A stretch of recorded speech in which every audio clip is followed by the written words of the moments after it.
James, we're here at Newcastle University to discuss Forming a Student. Can you tell our viewers what it is? It's a global competition organised by the Society of Automotive Engineers. The UK event is hosted by the IMechE and it's held at Silverstone each year around the time of the British Grand Prix. But what it happens is 100 teams, or a little over 100 teams, go down and race the single-seat races that they've designed and built themselves. And these cars petrol or electric? There's a mixed bag. Some are electric, some are petrol. They did used to allow fuel cell cars, but they decided students and hydrogen don't mix that well. Okay, and what do we see behind us? Behind us we see Newcastle Racing's 10th car, or NRX. It's our third fully electric car.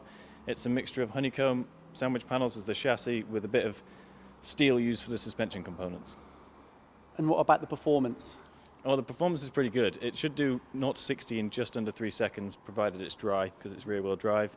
It weighs about 225 kilos, so it's pretty light. The power-to-weight ratio should be around that of a 911, so it's pretty rapid. It should be good fun. And I know you've got a lot of sponsors that help you along the journey. How have Quickgrind helped? Quickgrind have helped in quite a number of areas, actually. They provide a bit of financial aid so we can get some of the bits and bobs that the team needs. They've also provided a lot of expertise for the machining, which we've used throughout various components, such as the steering and the suspension. And they've also provided the tools to actually carry that out on the little router you see in the background. So they've been a fantastic aid to the team. So without Quickgrind, maybe you wouldn't have such a great performance? No, some of the safety critical zones wouldn't exist, which would put the drivers on edge a little bit, not being able to steer. So what are your hopes for Silverstone? So obviously we'd like to get down there, compete against the other unis, and we'd like to aim for a top third finish and to get through all the events with an electric car, which with no other UK university has managed to do yet. When is the event? It starts on the 20th of July and it ends on the 23rd with a bit of a party at the end, so it might roll over into the early hours of the 24th. Well, good luck and stay safe. Thank you. Graham, we spoke with James and he tells me you've offered great support to Newcastle Racing. What is it you've done here? We've supplied them with our alligator range of cutting tools because it's predominantly aluminium they're machining with, and on the back of that we've given them the technical support. We also got involved in the sponsorship with them, which gave them a financial package as well. And they've given us in return some profile. The name of our company is going to go in the race car when the car goes down to Silverstone, so it works both ways. So we're really happy how the way things are going. Students are very happy using quality tooling. And we're very happy that we're getting a bit of profile as well, so the whole package seems to be coming together very nicely.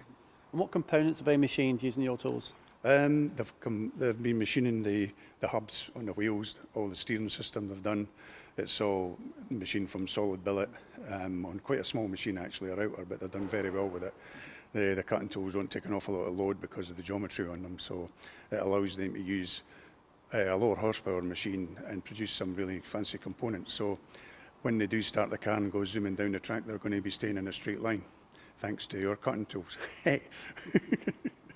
So they're machining safety critical parts using your tools? Yes, they've done the braking system, the linkages and the hubs that the wheels fit onto, obviously, and they've been using our cutting tools so they can produce some intricate parts on quite lightweight machine with a low horsepower, but the geometry of our tools, enables them to do that. So when they do start up the car and they go as fast as what they say they're going to go in a straight line, and when they come to a corner, they're going to turn it as well. And of course, these guys are going to be in industry before we know it, aren't we? So maybe they'll be using Quickgrind cutters then too. Well, this is what we hope. This is why we're getting involved in this educational packages. We're sort of pushing it to involve all universities and colleges. Our philosophy at Quickgrind is give the apprentices, the students, anybody that's involved in education, good tooling right from the start.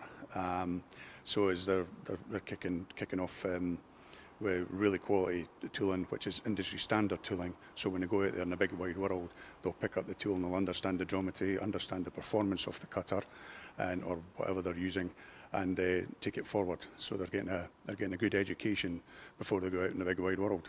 Yep.